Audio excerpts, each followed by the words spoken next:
The autumn breeze swept through the streets of San Francisco, carrying the scent of freshly brewed coffee from Mocha Haven, a charming boutique cafe where the aroma of espresso intertwined with the soft hum of jazz, offering a warm refuge from the city's relentless pace. Audrey Moore, a skilled barista, moved behind the counter with effortless precision. She had been in this business long enough to read people through their coffee choices. She knew who preferred bold flavors, who needed extra sweetness, who came for the love of coffee, and who simply sought a quiet escape from life's relentless demands. At a corner table near the window, one man caught her attention instantly. He sat alone, absently stirring his espresso, his slate-gray eyes fixed on a distant point, as though lost in a world far removed from the cafe's warm embrace, a world only he could see. Maggie Lopez, Audrey's co-worker and closest friend, brushed past her and murmured under her breath, "Do you know who that is? That's Egbert Augustus, CEO of Augustus Tech. His company just hit a $2 billion valuation, but look at him. He looks like he's lost everything." Audrey frowned slightly. She had seen wealthy patrons in this cafe countless times, but Egbert was different. There was something profoundly real, achingly lonely about him, and for some reason, she couldn't look away. All evening, Audrey found herself drawn to Egbert. She watched him in quiet observation, noticing the little details most would overlook. The way he placed his phone face up on the table, its screen lighting up repeatedly with notifications he never bothered to check. The way his fingers idly traced the rim of his untouched espresso cup, lost in thought. And most of all, his eyes. The eyes of a man carrying a grief too heavy to name. As the night wore on, Mocha Haven emptied, leaving only a handful of patrons absorbed in books or tapping away at their laptops. Audrey wiped down the counter, but her gaze kept drifting back to Egbert. And then she saw something unexpected, a single tear slipping silently down his cheek. Before she could think, before she could second-guess herself, Audrey was moving toward him. She leaned in, her voice barely above a whisper. "Sometimes we need a reminder that we're still alive." Egbert looked up, his slate-gray eyes momentarily flickering with confusion. But before he could react, Audrey bent down and pressed a soft, fleeting kiss against his lips. For a heartbeat, everything stood still. The kiss was barely more than a breath, but it carried something powerful. A spark slipping through the cracks of the walls Egbert had spent years building around himself. He inhaled sharply, as if feeling something real for the first time in ages. Audrey stepped back, her heart pounding in her chest. Egbert stared at her, and this time his eyes were not just filled with sorrow. There was something else, a flicker of something long buried, something forgotten. "What's your name?" His voice was low, a little rough. "Audrey Moore." Egbert nodded slowly, as if committing each syllable to memory. "Thank you, Audrey Moore," he murmured. "I think I needed that more than I realized." Audrey sat on the worn wooden chair in her tiny apartment, staring at her untouched cup of tea. She had spent the entire night trying to push away the memory of the kiss, but the feeling still lingered. It was reckless, impulsive, but also strangely meaningful in a way she couldn't explain. Across the city, Egbert Augustus stood in front of his office's floor-to-ceiling window, gazing down at the glittering lights of San Francisco. But instead of focusing on financial reports or upcoming meetings, his mind was consumed by one thing: Audrey Moore's fleeting but electrifying kiss. The next morning, as Audrey walked into Mocha Haven, she hoped a busy shift would clear her thoughts. But the moment she stepped behind the counter, Maggie was already there, smirking mischievously while holding a small envelope. "He came back looking for you," Maggie teased, nudging Audrey. "Egbert Augustus. He asked about you and left this." Audrey hesitated before opening the envelope. The handwriting was neat, deliberate.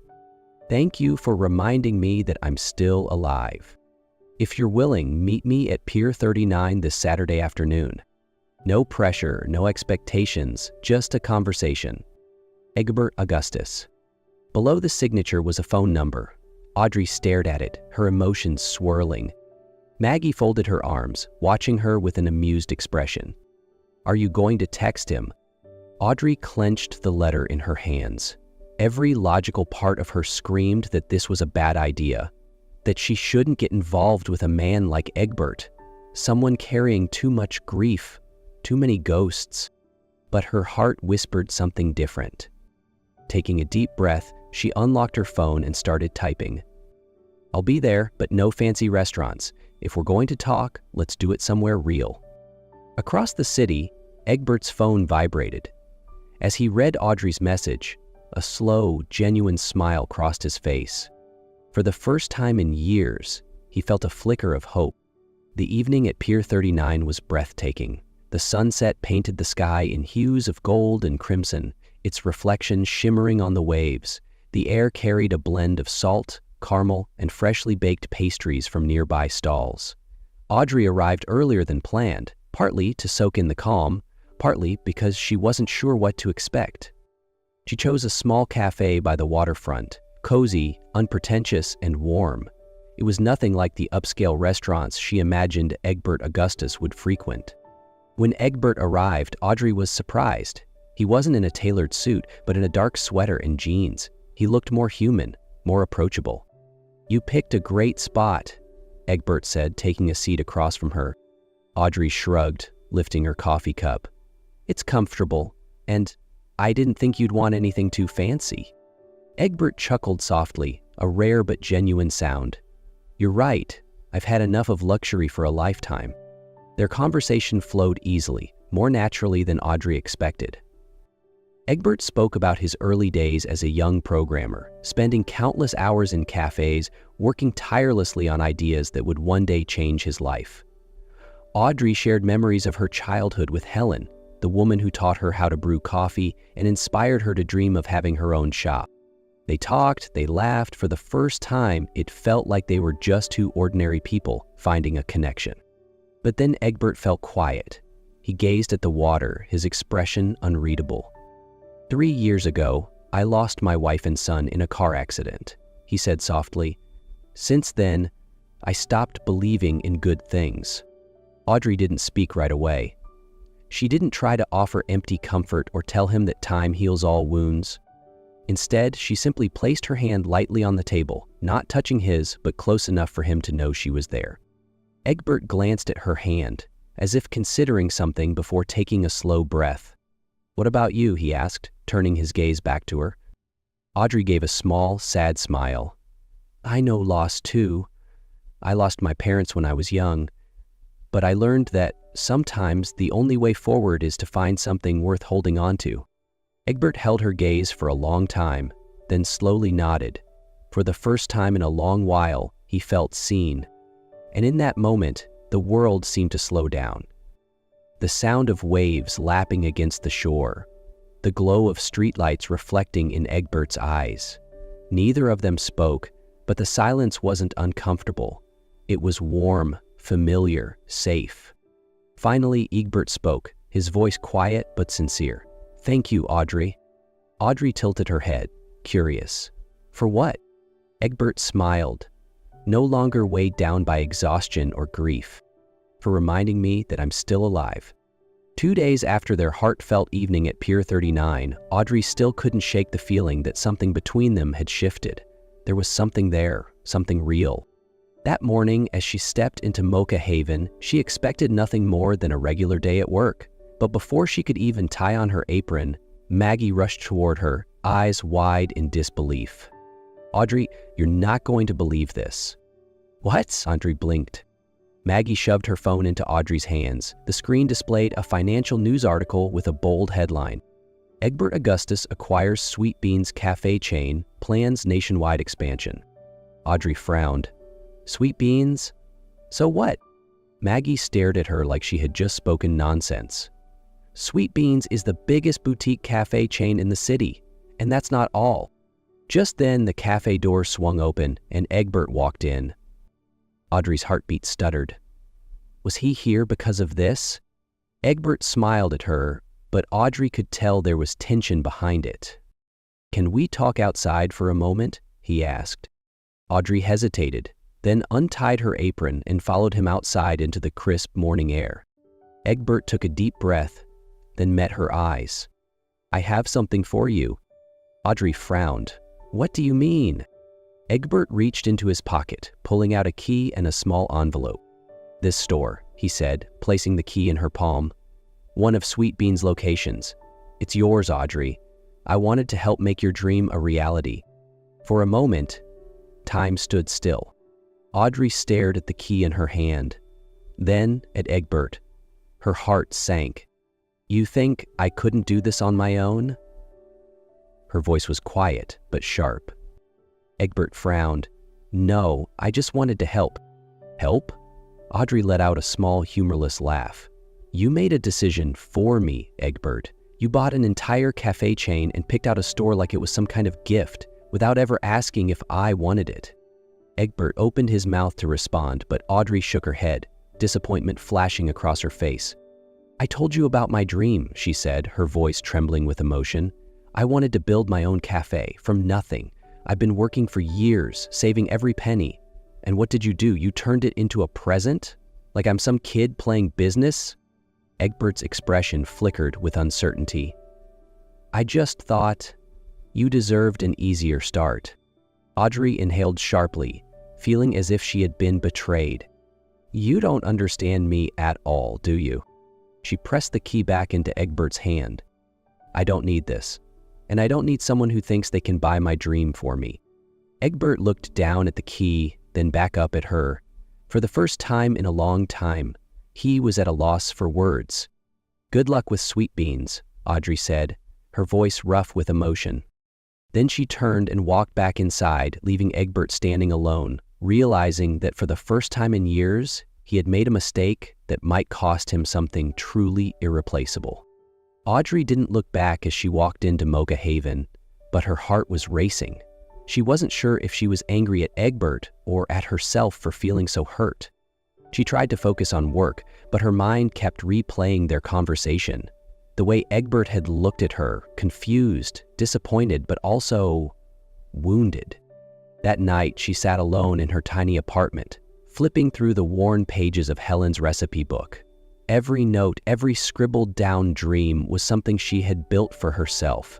And yet, why did it feel like she had just walked away from something just as important? The sharp ring of her phone pulled her out of her thoughts. Maggie, are you really going to let it end like this? Maggie asked the moment Audrey answered. What else is there to say? Audrey sighed. Maybe the truth? Maggie's voice softened. Danny, Egbert's assistant, told me he had been planning to buy Sweet Beans for a long time, even before he met you. And giving you that cafe wasn't about thinking you couldn't do it on your own. It was about wanting to be part of your dream. Audrey tightened her grip on the phone. Egert never told her that.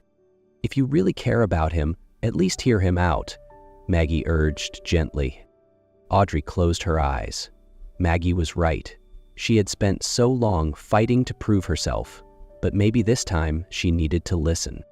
The next morning, Audrey stood outside Augustus Tech's headquarters, her heart pounding harder than she liked. She dialed Egbert's number. It barely rang twice before he picked up. Audrey? His voice was rough, surprised, but filled with hope. I think we need to talk. Her voice was quiet, but steady. On the other end of the line, she could hear Egbert exhale, a breath of relief. Where are you? She asked. At my office, but if you want to meet, I'll go anywhere. Audrey took a deep breath, then smiled softly. I'm already downstairs. Egbert shot up from his chair the moment he heard Audrey's words. You're downstairs? His voice held a mix of disbelief, as if afraid this was just a dream. Yeah, how long are you planning to keep me waiting out here? Audrey asked, keeping her voice steady even though her heart was racing. Less than 3 minutes later, the glass doors of the building swung open and Egbert stepped out. He wasn't wearing a suit, just a button-down shirt with the sleeves rolled up. He looked exhausted, yet his eyes lit up the moment they landed on her. Audrey crossed her arms, watching him carefully. So, do you have something to say to me? Egbert exhaled deeply, then nodded. I was wrong, he admitted. I thought that if I could help you achieve your dream faster, it would be the right thing to do. But I didn't realize your dream isn't just about owning a cafe. It's about the journey to get there. Audrey said nothing, letting him continue. I wasn't trying to buy your dream, Audrey. I just wanted to have a place in it. You've changed me in ways I can't even explain, and I thought that if I could help you, that was the only way I could be worthy of what you've done for me. Audrey felt something tighten in her chest. She knew Egbert wasn't the kind of man who easily expressed emotions. For him to admit his mistake and lay his feelings bare like this, it wasn't something she could ignore. "And what do you think now?" she asked quietly. Egbert held her gaze, his sincerity shining through. "I think if you still want to chase your dream your way, then I'll stand beside you. I'll support you, but I won't interfere." He hesitated for a moment before chuckling. "And I promise not to buy any more cafe chains without telling you first." Audrey laughed, the sound lighter than it had been in days. "That's a good start," she said, and for the first time since their argument, she felt some of the weight lift from her chest. Egbert took a deep breath, then asked softly, "So, can you forgive me?" Audrey held his gaze for a long moment before finally allowing a small smile. "I'll think about it," she said, and for the first time, she used I'll instead of I. Egbert noticed the shift, and a flicker of hope appeared in his eyes. 2 weeks had passed since their conversation, and Audrey still hadn't given Egbert a direct answer. But there was one thing she couldn't deny. He had kept his word. He hadn't bought another cafe. He hadn't tried to interfere in her plans, but he still showed up, not as an investor, but as a friend. Every evening after work, Audrey would find a small paper bag waiting outside her apartment door. Sometimes it was a book about business. Other times, a dessert from a tiny bakery. And once, a bag of premium coffee beans with a note attached. "I haven't bought any cafes, but can I still buy coffee?" Audrey laughed when she read it. Egert Augustus, the billionaire CEO, was trying to win her over with coffee. And worse, it was working. 3 months later, on a bright autumn morning, their cafe finally opened. A wooden sign above the door read, "August and More, every cup has a story." As the doors swung open, the rich aroma of freshly brewed coffee mixed with the scent of warm pastries. The cafe wasn't the biggest in town, but it was cozy, full of life. The kind of place that made people feel at home the moment they stepped inside. Audrey stood behind the counter, watching as their first customers walked in. Neighbors, old colleagues, and even strangers drawn to the new cafe on the block. Egbert approached, sleeves rolled up, no longer the distant, untouchable CEO he used to be. He wasn't just an observer today, he was part of this dream. "Ready?" Egbert asked, his voice warm. Audrey took a deep breath, then smiled. "Always." She started brewing their first cup of coffee, while Egbert greeted customers at the door. They worked together effortlessly, as if they had been doing this their whole lives. That night, after closing, Audrey sat by the window, a steaming latte warming her hands. Egbert joined her, settling into the seat across from her. "Today was better than I imagined," he said softly, his gaze filled with quiet pride and something deeper, gratitude. "Yeah." Audrey smiled, looking around. Everything she had dreamed of was now real. She turned to Egbert. "Do you regret investing in my dream?" Egbert chuckled, shaking his head. "No, but do you regret letting me be part of it?" Audrey held his gaze for a long moment before shaking her head. "No, maybe. This was how it was meant to be." Egbert leaned forward slightly, his expression softer than ever. "I once thought I'd never love again, Audrey." His voice was quiet but honest.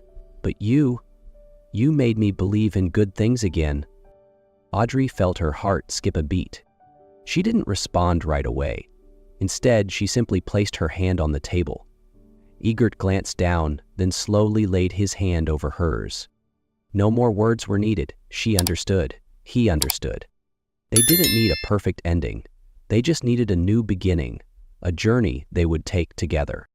Outside the window, the city lights continued to flicker in the never-sleeping streets, but inside August and More, time stood still.